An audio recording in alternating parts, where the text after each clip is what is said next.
Alors que les deux étudiants viennent d'ouvrir leur casier, l'instant suivant, les brutes de l'école passent en se moquant de leur situation embarrassante. L'un des étudiants, Sam, n'en peut plus et charge l'intimidateur, seulement pour être repoussé en un clin d'œil. Son ami John affronte l'intimidateur, une étrange lumière émanant de ses poings, entouré de nombreux étudiants. John, réalisant que son identité risque d'être révélée, se retient et part avec Sam. Voilà, John, bon garçon. Il s'avère que John n'est pas un humain ordinaire mais un alien d'une autre planète. Des mois plus tôt, dans une forêt sombre éclairée par la lune, deux silhouettes mystérieuses se cachent dans l'ombre.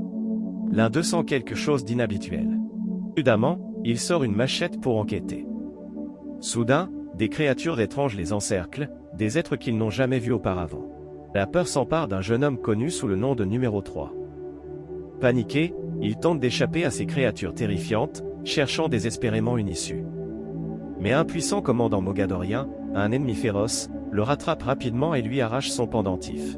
En un instant, le commandant tue numéro 3 sans pitié, le faisant disparaître comme de la poussière, puis ajoute le pendentif à sa collection grandissante, un sinistre rappel que cette tragédie n'est qu'une parmi tant d'autres. L'autre jeune homme disparaît dans la nuit, il s'avère être John, également connu sous le nom de numéro 4. John avait passé une journée amusante à la plage avec ses amis, mais alors que le jour cédait la place à la nuit, il ressent soudain une lueur étrange sur sa jambe, lui causant une grande douleur. À sa stupéfaction, il voit l'apparition fantomatique de numéro 3 l'avertissant urgemment d'un danger imminent. Les gens autour de lui peinent à croire ce qu'ils voient. Ils sortent leur téléphone pour filmer cette scène étrange, se moquant de John pour son comportement inhabituel. John a du mal à respirer. L'instant suivant, il se réveille soudain sur la plage. Il rencontre un homme nommé Henry, qui connaît leurs capacités spéciales. Numéro 3 et John ont des gardiens pour les protéger. Henry remarque la grave blessure sur la jambe de John et comprend ce qui est arrivé à numéro 3. Numéro 3 est mort. Sans perdre un instant, il attrape John et l'éloigne de leur cachette à la plage, veillant à effacer toute trace de leur journée heureuse, y compris les photos. Pendant leur voyage, John révèle un secret incroyable, lui et 8 autres enfants spéciaux ont fui leur planète d'origine, l'Orien, qui est attaquée par des aliens terrifiants et chauves appelés Mogadoriens. Ces aliens les traquent, essayant de les capturer et de leur faire du mal, mais ils doivent le faire dans un ordre spécifique. Les cicatrices sur la jambe de John montrent que les numéros 1, 2 et 3 ont déjà été capturés et tués. Maintenant, John est le prochain sur leur liste. Henry lui donne un nouveau nom et lui dit qu'il doit se cacher pour rester en sécurité. Il se dirige vers une vieille maison dans l'Ohio, croyant que ce sera un havre de paix. Dans la maison, John repère une affiche du héros local de football, Bernie Kosar. Ils ignorent qu'un lézard mystérieux les suit discrètement. Henry travaille diligemment pour effacer toute information concernant John sur Internet, afin que les Mogadoriens ne le trouvent pas. Soudain, un bruit étrange brise le calme de la nuit, et à leur grande surprise, le lézard se transforme en chien. John décide de garder ce nouvel ami poilu et le nomme Bernie Kosar, bien qu'Henry soit initialement sceptique. Plus tard dans la nuit, il cache secrètement une boîte mystérieuse dans une horloge murale. Cette boîte spéciale appartenait autrefois au père de John, et il prévoit de l'ouvrir au bon moment. Pendant ce temps, une puissante fille connue sous le nom de numéro 6 arrive à leur cachette, cherchant John. Mais il n'est pas là. À la place, elle décide de détruire la cabane, survivant à une explosion massive sans une égratignure. Le lendemain matin, John change d'avis et décide d'aller à l'école. Il promet à Henry qu'il saura s'intégrer. Avant de se séparer, Henry lui tend à contre-séure un téléphone. « Tu gardes ça sur toi. Je t'appellerai toutes les heures. Si tu ne réponds pas, je saurai que quelque chose ne va pas. » Lorsque John arrive à l'école, son fidèle chien Bernie le suit de près. En attendant son emploi du temps, il aperçoit une fille nommée Sarah dans le bureau du directeur. Elle vient de prendre une photo secrète d'un professeur pendant le cours, et à cet instant, John ressent une forte connexion avec elle. Le personnel de l'école demande à Sarah et John de se rendre ensemble à son casier. Alors qu'ils traversent les couloirs animés, Henry essaie de joindre John, mais il ne répond pas. Dans cette nouvelle école, John attire l'attention d'un garçon nommé Mark et de ses amis, qui s'approche de lui et se présente. « Tu as besoin de quoi que ce soit, tu nous demandes, d'accord, compris. » Cependant, une fois les brutes partis, John remarque que Mark est très cruel envers un garçon timide nommé Samedi. Mark jette le skateboard de Sam de côté, mais John, au grand cœur, le ramasse et propose de devenir ami avec Samedi. Après les cours, John voit Mark embêter Sam à nouveau et ressent une montée de colère. Tête haute, frère UFO. Il ne supporte pas cette injustice, alors il attrape un ballon à proximité et le lance violemment. À ce moment-là, il remarque Sarah en train de le prendre en photo discrètement. Cela pique sa curiosité, et il veut en savoir plus sur elle. Cette nuit-là, John découvre un site web où Sarah publie ses photos. À sa grande surprise, il trouve un album entier rempli de photos de lui. Henry, inquiet d'un danger potentiel, supprime rapidement toute trace de John dans ses photos. Invisible. Tu as bien entendu ce que j'ai dit, n'est-ce pas? Pendant ce temps, les Mogadoriens implacables apprennent que numéro 4 est toujours en vie lorsqu'ils découvrent les restes calcinés de la cabane. Le lendemain, alors que John est en classe, sa main se met à émettre une lumière brillante et éblouissante, appelée Lumia. Henry remarque que la montre de John brille également de la même lumière, alors il se précipite à l'école, inquiet pour sa sécurité. Effrayé, John se rend dans la salle du concierge, essayant de maîtriser ses nouveaux pouvoirs. Quand Henry arrive, il réconforte John et lui explique que la lumière signifie que John commence à débloquer ses super pouvoirs. Cependant, il le prévient, « Tu ne devrais pas retourner à l'école avant de pouvoir contrôler tes pouvoirs grandissants. » John répond, « Donc j'ai tous ces pouvoirs, mais je n'ai pas le droit de les utiliser. » Henry confirme, « Exactement. » John est émerveillé par ses nouvelles capacités et s'empresse de les montrer à son fidèle chien, Bernie Kosar. Plus tard dans la soirée, alors que l'obscurité tombe, il sort discrètement par la fenêtre pour tester ses pouvoirs avec excitation. Il lance une pierre dans le ciel, et elle monte haut, presque jusqu'à l'espace. Il saute également, flottant gracieusement avant de redescendre, se sentant libre et puissant. Pendant ce temps, le commandant mogadorien agit étrangement. Il achète des objets inhabituels et les donne à manger à une créature gigantesque et mystérieuse, à peine visible dans l'ombre. Alors que John est dehors, il tombe par hasard sur Sarah dans la rue. Il lui demande si elle veut faire une promenade, et elle accepte avec joie. Sarah l'invite à dîner, donnant à John l'occasion de rencontrer sa famille. Les parents de Sarah, comme elle, aiment la photographie, et ils suggèrent d'aller à la fête foraine nocturne de la ville, ce qui excite tout le monde. Après le dîner, John entre dans la chambre de Sarah et découvre un album qui révèle qu'elle n'aime pas qu'on la prenne en photo. Juste à ce moment, Bernie Kosar se met à aboyer dehors, poussant John à sortir précipitamment. Un intimidateur de l'école, jaloux, les observe, se sentant menacé par la nouvelle amitié entre John et Sarah. Le lendemain, Sam approche John, curieux de savoir ce qui s'est passé en classe lorsque la main de John a brillé. Cependant, John ne partage pas grand-chose. Sam semble inquiet pour son ami et lui conseille d'être prudent avec Sarah. Mark James et ses abrutis en ont après toi.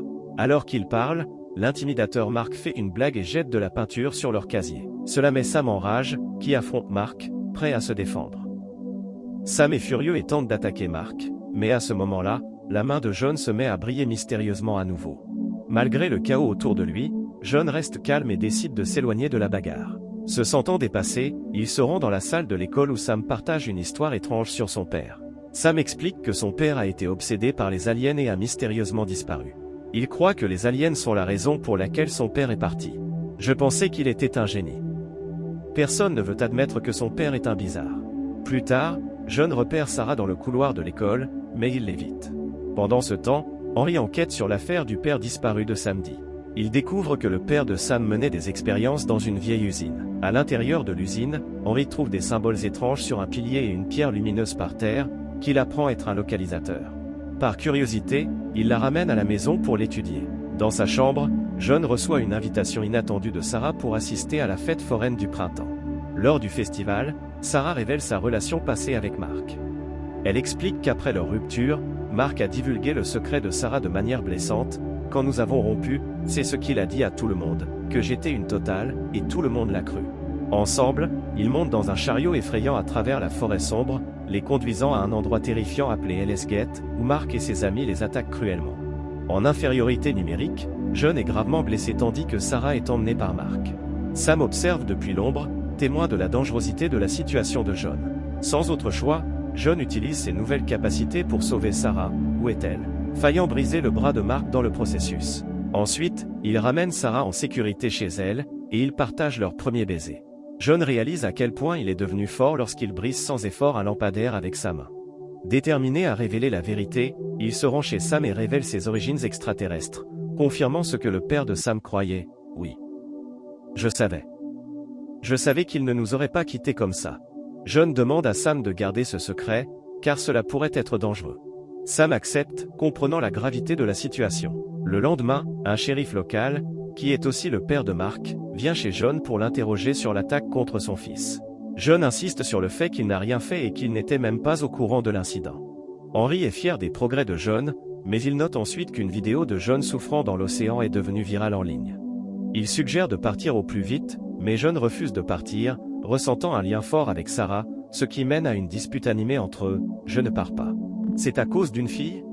Tu n'es pas mon père. » Malheureusement, peu après, Henry est kidnappé, laissant John sans autre choix que de se lancer dans un voyage dangereux pour sauver son gardien. Il invite Sam à l'accompagner dans cette aventure. Lorsqu'ils arrivent à l'endroit où Henry est retenu, John demande à Sam de suivre discrètement une silhouette mystérieuse. Alors qu'il s'introduit dans la maison, il découvre de nombreux articles de journaux sur des personnes disparues.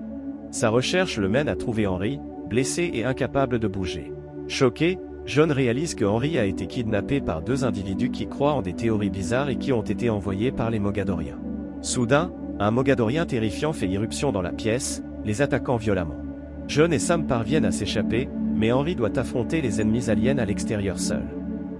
Quand Sam réalise qu'il ne trouve pas les clés de la voiture, il commence à paniquer. John utilise ses nouvelles capacités pour démarrer la voiture, mais alors qu'il s'apprête à partir, le Mogadorien implacable revient et blesse mortellement Henry. Avec son dernier souffle, Henry tend à John un couteau spécial et un dispositif de traçage.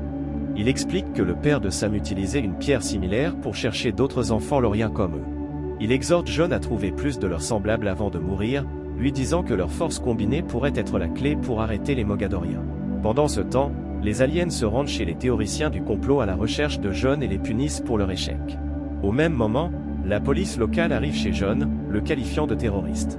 Sarah commence à avoir des doutes et demande à son petit ami de révéler la vérité sur qui il est vraiment. Alors qu'il se déplace, Sam dit à John qu'il possède une autre pierre que son père a trouvée lors d'une expédition de chasse aux aliens au Mexique. Sam prévoit d'aller la chercher, avec Bernie le chien prêt à l'aider. Avant de partir, John se rend chez Sarah pour s'excuser et dire au revoir. « Dis-moi la vérité. Qui es-tu » Cependant, leur rencontre est interrompue lorsque la police arrive, coinçant John et Sarah sur le toit.